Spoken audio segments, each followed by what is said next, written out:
reviewing officer for today's ceremony is the Brigade Commander for the 153rd Troop Command, Colonel Jamie Barkham. The Commander of Troops for the 501st Ordnance Battalion is Captain Richard Roney, and the Command Sergeant Major is Command Sergeant Major Anthony G. Amberdino. Ladies and gentlemen, please stand for the entrance of the official party and remain standing for the invocation given by the 53rd Troop Command, Chaplain Major Amar. Battalion, company, attention! Depart the fight!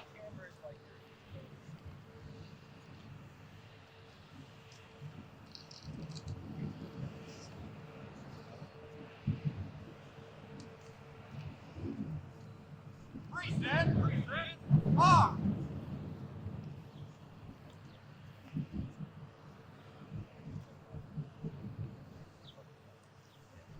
Order, arms!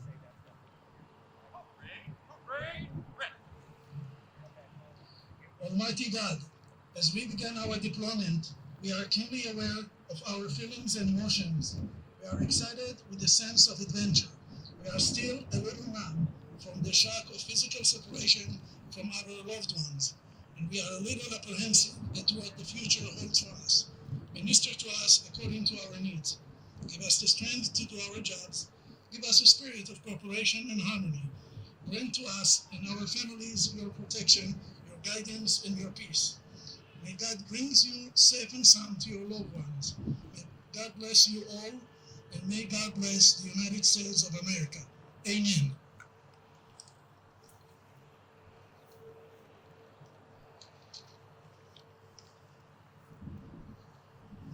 Ladies and gentlemen, please remain standing for the playing of the national anthem. Battalion, company, attention! Depart the fight! Reset, arms!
Order, arms!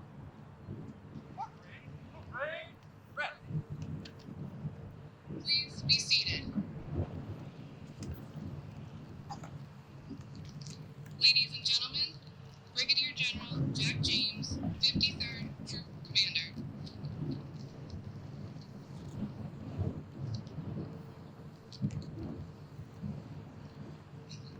Well, good morning, everybody. I don't know that it gets any better than this. You know, we were just standing out, saluting the American flag on a sunny 72-degree day, looking at the foothills of the Adirondack Mountains. Especially after the weather earlier this week, I don't know that it gets much better than that. So, Doug and team, I think today is a auspicious send-off for this deployment, and it's a good sign. So let's hang on to that. General Shields, fellow general officers, command sergeants major, skipper, families and friends, distinguished guests, thank you all for being here today for this departure ceremony for the 501st Explosive Battalion headquarters. Today is indeed a great day. You know, the weather really is an auspicious sign, so I want to thank you all for being here. You know, today is just the beginning of a journey, but it's a journey that began a long time ago. This is a well-established unit with trained professional leaders, non-commissioned officers, and soldiers. And this is just the latest chapter in the long and illustrious history of this unit. The unit will go off from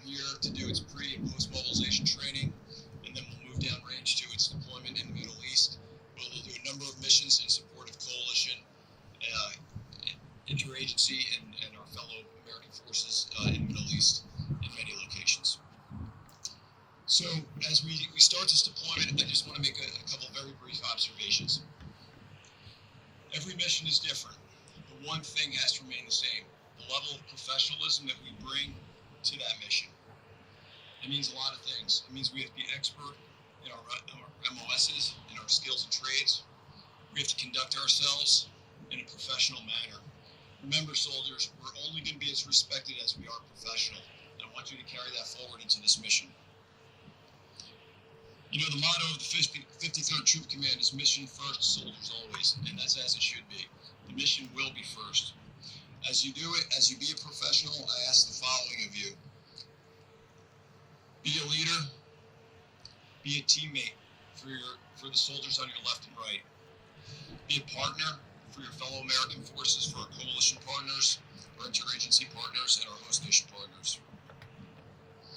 And soldiers always. And this is the part I really want to talk about. A military unit is a team. It functions as a team. Teammates treat each other with respect. Their leaders foster a climate of dignity and respect. Mutual respect that forms the foundation and builds the basis of trust. And without trust, no team and no military organization can succeed in their mission. So look at the soldiers on your left and right, and I know this is a small group. You're going to join together with additional soldiers from tour duty, and then when you get downrange, the soldiers are already down there. But they're your teammates, and they're your trusted partners. And give them that measure of respect, and create that, and foster that climate of dignity and respect, and you'll have no problems. You know, teammates never tolerate abusive treatment or unprofessional behaviors, especially when it comes to sexual stuff and things like that. So I just ask you guys to just bring your best to this deployment every day. Be as professional as you can and do your job and do your mission. And I want to talk about something that's really close to my heart, and that's the families. You know, we say missions first, soldiers always. But every soldier has a family. I have a family. Everybody here has a family. Our families are all different. They look different. There's all kinds of variations out there, but everybody has a family. And you know, we have ceremonies like this, and when the soldiers come back, they're going to have an award ceremony, they're going to get awards and all kinds of things that you guys, many of you have seen already. You know, you serve, okay? Each of you serve, and I'm trying to look out at you all now, and I thank you all for being here. This is very cool, by the way, to have the socially distanced thing out here. Everybody looks great today. But you guys serve too, so sending off your son, your husband, your daughter, your spouse, your cousin, a trusted friend, best friend, it's difficult. And you know, it's definitely more difficult in this post-COVID-19 environment. And so, you know, Chaplain, thank you for the words on it as well. So this is a really tough time. So what I would ask you all to do, many of you have been through this before, but many of you not. I would ask you to do a couple things. First of all, communication is going to be key. You know, it's not like trying to make it like it was before they left. It's trying to find a new normal that's going to get you guys through this time period over the next 12 months. And really, it's going to evolve over time as well. Right? So what works in the beginning might not work, towards the end. What might work while the kids are in school might be a little different from when they're out of school. You know, the times of day that your soldiers are going to be available are going to evolve and be different. But you've got to find that right normal for you that's kind of natural, feels good, and keeps a good line of communications open to your family member, so that we don't have gaps that start to open up in terms of how you're communicating, how things are going. And the other thing that I would ask you as family members, if you need help, if there's anything you need at all, you can certainly, at a moment's notice at any time, reach out to this organization, reach out to anybody here in Glenville. You can reach out to myself. There's tons of resources on the internet, and there's a ton of help out there. And the organization is robust and deep and cares enough that they're going to get you the help you need. I promise you that. And if you're not getting what you need, I'm easy to find. I'm Jack James. You can find me on the internet. I'll give you my card right after this if you want, but you can just get with me, and we'll make sure you get what you need. So I promise you that. And I ask you, don't hesitate to reach out. If you need to reach out, go ahead and do that. Okay. I want to thank you for your service. You guys are, the soldiers are up here getting the recognition, but you guys serve as well. And if I had my way, every one of you guys would get an award at the end of this as well. So I want to thank you for that. Soldiers of the 501st, as you go down range under Colonel Baker's leadership, again, I just want to reiterate, I ask you to bring your best. this time not only as a time of professional growth for yourselves as soldiers, but also as human beings. We know that these missions in the Middle East, they may be for periods of time quite intense, and there's periods of time where things might be quite slow, right? So that's just kind of the nature of the beast. And so what I would ask you guys to do is to have a plan as you communicate with your loved ones and with your families. What I'd also ask you to do is think about your career, and think about your life, and think about the things you're trying to get done, and make a plan to make the time that you have downrange most useful to you and your family from both a professional and a personal perspective. There's a tremendous amount of things you can do on this deployment. You can advance your military education and career through courses. You can advance your civilian education, or you can pursue a hobby or read a couple of good books while you're down there, or you can do all of those things. But that's the kind of thing that you want to do to stay gainfully employed and come out of this thing with your head held high, with your professional credentials burnished, with your reputation standing tall, and maybe with a few more tools in your pocket as well, personally and professionally. I want to again thank you all. I want to wish you the best in your training. Say God bless you, Godspeed, and we'll see you all back here when you're back. Look forward to hopefully being able to visit you at some point, either in your training in close or downrange. But either way, remember, mission first, soldiers always will.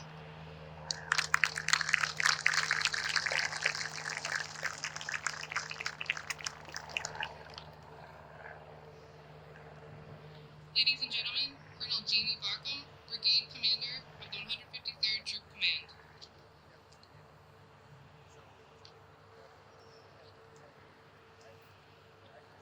Good morning.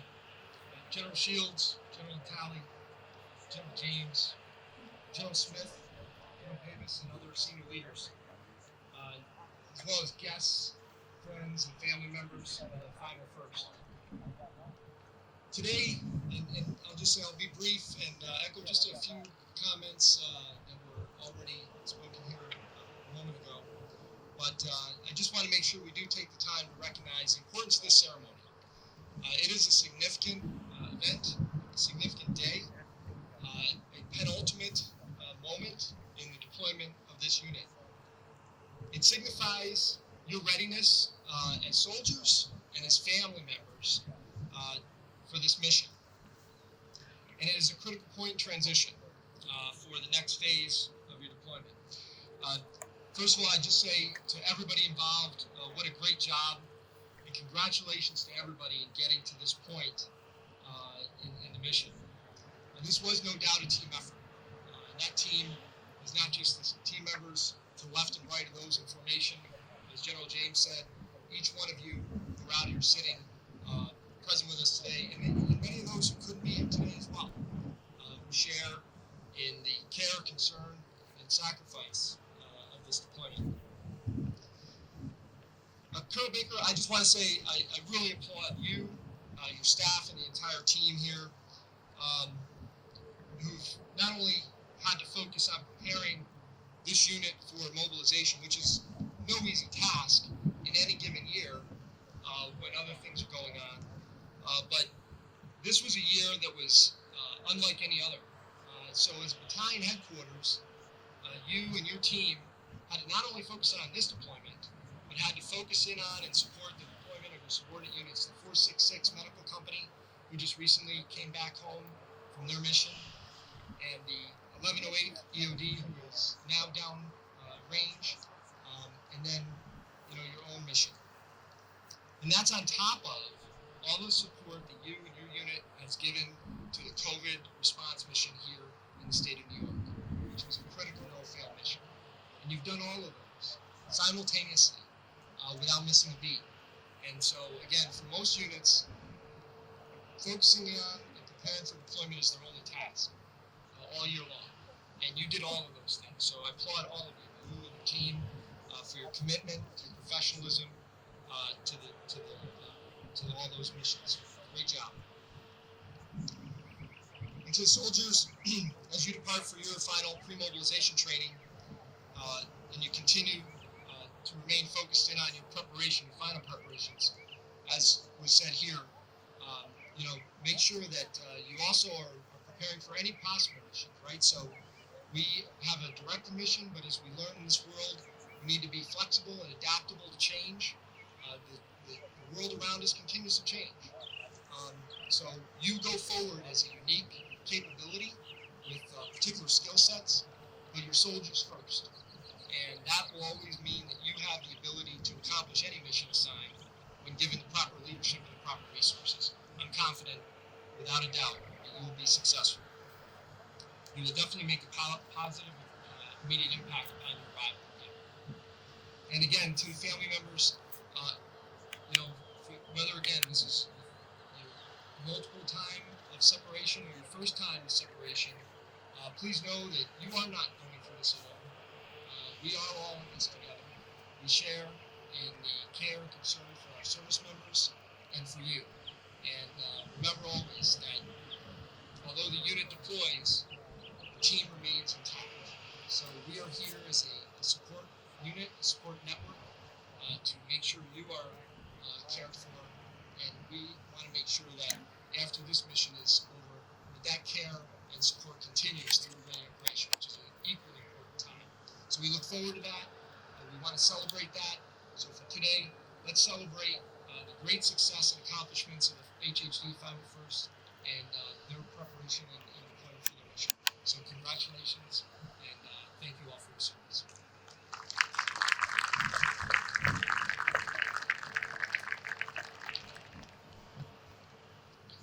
Ladies and gentlemen, Lieutenant Colonel Douglas Baker, Commander of the 501st Ordnance Battalion.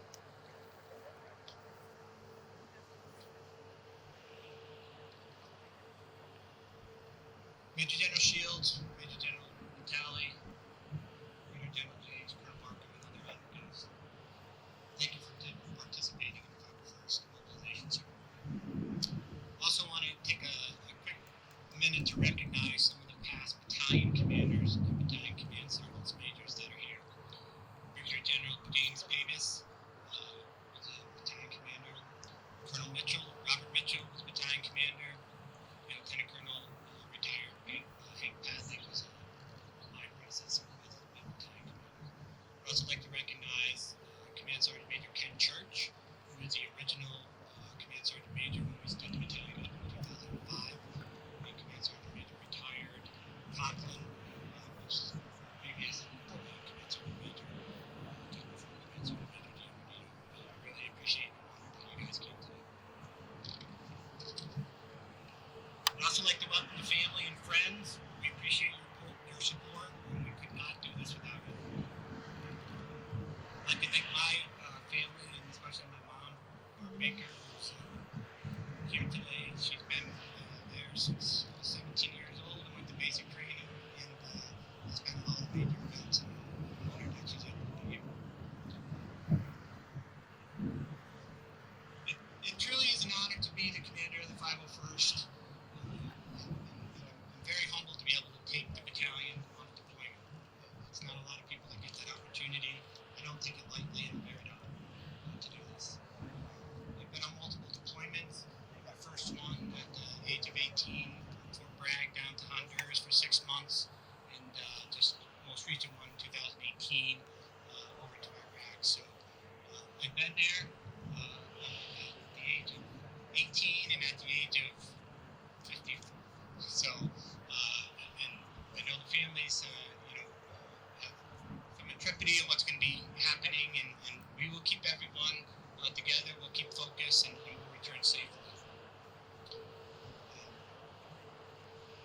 Every deployment's different, but we'll definitely make the best of those situations, and we'll have lifelong memories.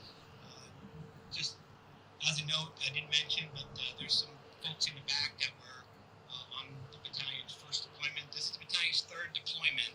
I don't know if any other battalion level or above has had 3 deployments in a year. I can't think of any, but it's our third. And we have multiple members that went on the first and second deployment as well here. So thanks for coming.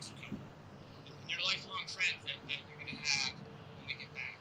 And those shared experiences are things you'll never forget. And so they're to be cherished.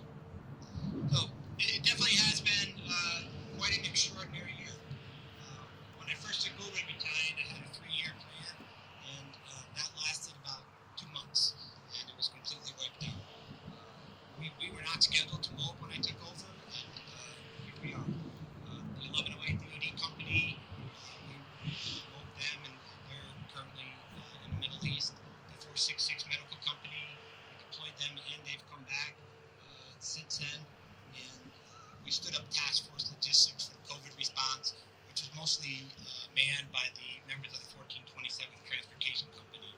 So all the companies within the battalion have been actively engaged. None of that was planned before I took over. So I'm extremely proud of the entire battalion and your ability to support the mission, no matter where it is and at a moment's notice. Soldiers of the 501st, we are ready and confident in that. Even under this unique training environment, we handled everything that was thrown at us, and we all excelled. We were able and willing to train and prepare for this deployment. We did some staff exercises on Microsoft Teams, which was a little different, but we were able to do, thoroughly impressed with the members of the unit and their ability to do a very good staff exercise, able to jump into some of the meeting rooms that were set up and see the soldiers getting trained by senior leaders on how to do their job, even though we were all remotely located at our home. So it was unique, and they excelled. Grateful for that. We have 2 more milestones. We got to go down to Fort Indian Gap and do our PMT. I'm confident that we'll excel at that.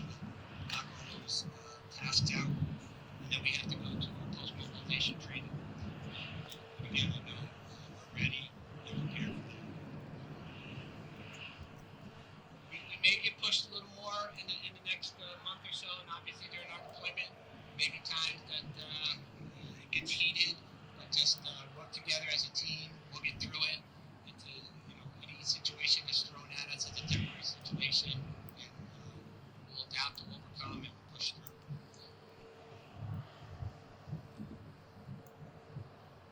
We definitely wouldn't be where we are without the support of everybody within the unit, within the battalion, the brigade, and the GOCOM and the state.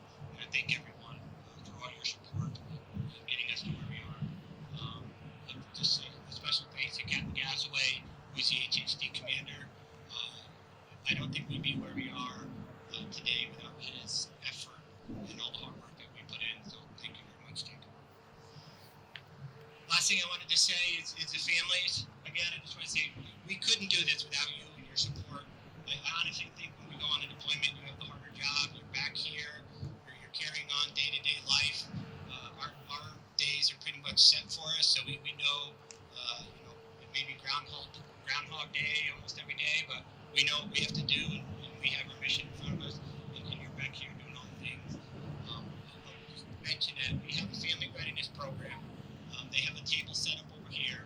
If you're a family friend or anybody that wants to keep up on what we're doing, please stop over there, get your name and contact information, and they're here to support us and the family. The New York Army National Guard is an extended family, and we're all part of it, and we're all here to help each other and support each other. Please don't hesitate to reach out. General James mentioned out to him or any other service member or the family readiness group that's here. So, again, thank you for everyone coming, and initial success or total failure is the EOD motto. We will be successful. Thank you.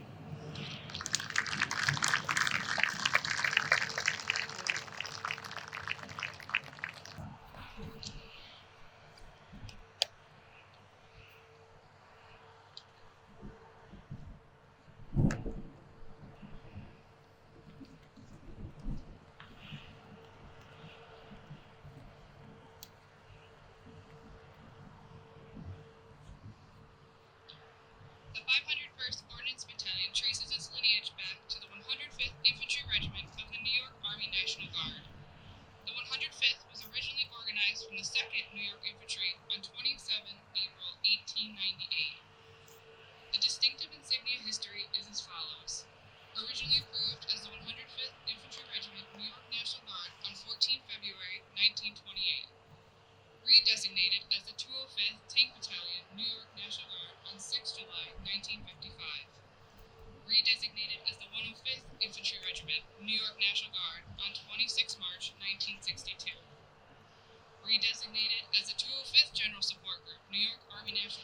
18 October 1968. Redesignated as the 205th Support Group, New York Army National Guard on 7 April 1972. Redesignated as the 105th Infantry Regiment on 2 April 1976. And finally designated as the 501st Ordnance Battalion EOD on 1 October 2005. Unit federal service includes Spanish-American War, Mexican Border Service 1916, World War I, World War II, Operation Enduring Freedom, and Operation New Dawn. From the beginning of time, man has fought battles, and for countless centuries he has carried before him into battle a banner held high to tell his enemies who he was. But even more, the flag was carried proudly at the head of the column of the marching army to guide the legions of warriors who followed, serving as their rallying point. Still today, we carry on the traditions of those warriors of the past with our guidons and colors. The passing of the colors is symbolic of the transfer of responsibility for mission, personnel, equipment, and esprit de corps of the unit. Accordance with deployment order, authority. As such, the colors of the 501st Ordnance Battalion shall be cased. The colors shall remain in said state until entering theater.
Ladies and gentlemen,